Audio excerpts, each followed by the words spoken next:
Hi everybody, this is Peggy, and today I just want to take some time to show you some of the ideas that I came up with using the new embossing folders by Couture Creations. This particular collection is called the World Fair Collection, and I am loving it. If you've ever had trouble doing masculine cards, this group of embossing folders is awesome. Here's the first one that I did. This one is actually called Ascension, which obviously with the balloons. I just embossed it on printed paper, add a little bit of findings from Tim Holtz, and then I had a stamp from Hero Arts that I did here and just popped it up just to give it that look. These folders are all like 5x7, so I obviously will do my cards 5x7. You don't have to do that. Obviously you can make them any size or just use portions of it. So there's one. Another one that I did was really easy greasy to do. This one's called Heavy Duty. So if you've got a man that's into tools or into cars, obviously this is a truck, this would be perfect. How I did this one was just took aluminum foil, put it on my cardstock, embossed it, made a card. So there you go. And again, that one's called Heavy Duty. This, I'll say this probably for each one. Another one of my favorites. They're all my favorites, I think. This one was called the World Map. And I loved it because I was able to finally use my large die cut by Tim Holtz. And this is the old jalopy. It's all called. And my verse was from Versus Rubber Stamps called Gonna Take a Sentimental Journey. I thought it was perfect. I wish the camera could show the really big detail that this gives. Just a deep impression on there. And again, I used a printed paper. I just highlighted a little bit with Distress inks. Called it a card. So that's that one. Now this is one that I decided not to use the whole 5x7 because I had a stamp that was perfect. This one is called Fretboard, which guitars, that's what it's called, the frets. And so that's what this background is here. I did it on kind of a shiny back, I don't know what this paper was called actually, but anyway, it had a little bit of glim to it. And then I did my little rock star guitar on there. So I didn't use the whole 5x7, which is really why I like having the large size, because I can have then two sizes really. So that's that one. I love, love, love the Tim Holtz stuff. Take a look at this one. This one was called Renaissance. I have to always look here at the bottom. It tells me. That's the other thing. Let me stop just a minute and show you that. I don't know if you have a large collection of embossing folders. I do. Never can remember what they're called.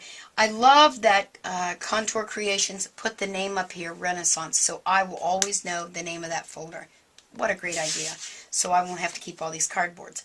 Again, I used a little bit of coordination paper. I sanded it, hit it a little bit with the Distress inks to give it a little more dimension. I used my Tim Holtz, I think this one's called Clockworks die cut, and I put a little bit of gloss on there just to make it shiny, and I love the Umbrella Man. And again, this verse is called, Do not go where the path may lead, go instead where there is no path and leave a trail. Another verse is Rubber Stamp, so that is a really cool saying that I thought went good with this. Looks like he's walking through time. So there's that one. And this one is called Workshop. So again, this could be used for someone who does watches, collects watches, works on watches. It would be great for retirement because it seems like everybody gets a watch for retirement. So you could glam this up with some brighter colors and maybe even use it for a female. I again used a little bit of Tim Holtz Distress ink on there and just a little embossing and liquid embossing on there and went for there. What I did is because I don't know if you know this or not, Distress inks, you can put them on there. They stay wet long enough that you can put embossing powder on there and heat it. So that's what I did. I put clear embossing powder over my green ink. And this is just, I don't even remember where I got this thing, but it worked perfectly. So there's that one.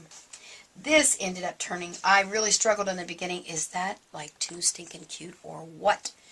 I'm going to actually use this for an anniversary card. It's called the Deep Sea Diver via there. I actually got that image off of the internet, downloaded off of Etsy. I got it. It was like $1.50 or something like that. Anyway, I used coordination paper, sanded that a little bit. Ocean of Love, and inside says every thought is for each other. Nothing can compare to our Ocean of Love. Happy anniversary. So that's just what I came up with. So that gives you an idea. Colored my image in a little bit with Copic markers. Now I mentioned that they were masculine, but check this one out. Oh my goodness, this is called the Vintage Dressmaker. Oh, I almost lost all my cards on the floor there. This one I did again with coordination paper, and I don't know if I can really show a picture. I don't know can the camera kind of zoom in on that a little bit? Now, there we go. Do you kind of see how it looks like she had feathers there on the top of that dressmaker form? So I pulled out some of my feathers and added them there and put a little bit of bling. And so I have a vintage card. I can use this for Mother's Day, a woman's birthday. This was really the only one out there I felt that was geared just for women. The others you could pull bits and pieces and maybe use, but this I thought was very awesome. And added a little bit of bling. So there's that one. Just a couple more here. This was perfect for retirement because again it's called Timepiece. And I just put retirement, a collection of new beginnings. And just put a few little clockworks. Again, just embossed it and then hit it with a little bit of ink pad to kind of highlight that. I actually pre-stamped the paper first with a stamp, background stamp, just to give it a little more dimension and texture. So, that's all the cards I did. I didn't want to just limit it, so let me clear this off and show you what we're going to do next. Now the last folder, and you can do this with every one of the folders, that's one of the unique things about these embossing folders. This one's called Replacement, and it has all the little gears and things that we've used on all of them. Here's the really unique thing that Contour has done. They've gone ahead and given us a space in the center. It's 2 inches wide, so that I can actually use this and make my embossed piece even longer. Let me bring in my scrapbook page and show you what I mean. Can you see that?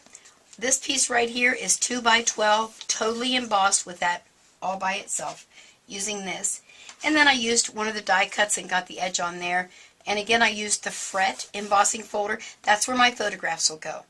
So let me show you how that can work. It's very, very easy. The other thing I want to mention is when you're using the 5 by 7 folders, it is just makes a whole lot more sense. Start your folder going into your machine with the open side first. You'll get a much better impression and it won't be as difficult. So you're going to simply line that up. I'm going to stick it in there, open end first. And I use the Cuttlebug. You can use the Big Shot, you can use the Grand Caliber, you can use the Sidekick, you can use Tim Holtz electric thing, whatever it's called, I never can remember, but Vagabond, something like that. Anyway, any of them work. Okay, so let me show you here. That's embossed. We just slide it down. So where it meets, close the folder, and I like to try and make sure I kind of get them lined up. And again, we're going to go with the open end first. And we're going to use on the Cuttlebug an A plate, a B plate, your folder paper, and another B plate, and simply run it through. There we go. Let me move this girl out of the way. And there we go. Now, a little trick that I have found out, unfortunately, the hard way, and I'll just use the back of this. Don't do your sanding of coordination paper. I always use a craft mat. Don't do that sanding on your craft mat because it will ruin it. So I'm going to just use the back of my scrapbook paper page here so you can see. And I just use fine sandpaper. Just wipe that off just to give you the idea how awesome this is. So there is my 2 by 12 piece of embossed cardstock. And every one of these folders has that opening in there, so you can go ahead and make it exactly the size you want. Maybe you're not doing a 12 by 12, you're doing an 8 by 8. Or maybe you need a card bigger than a 5 by 7. That's the way to do it. Isn't that awesome? Well, I think that's everything I can show you. I hope that you enjoyed the video. And make sure to stop out at your local store and get yourself Couture Creations, the World Fair. Have a great day. Bye.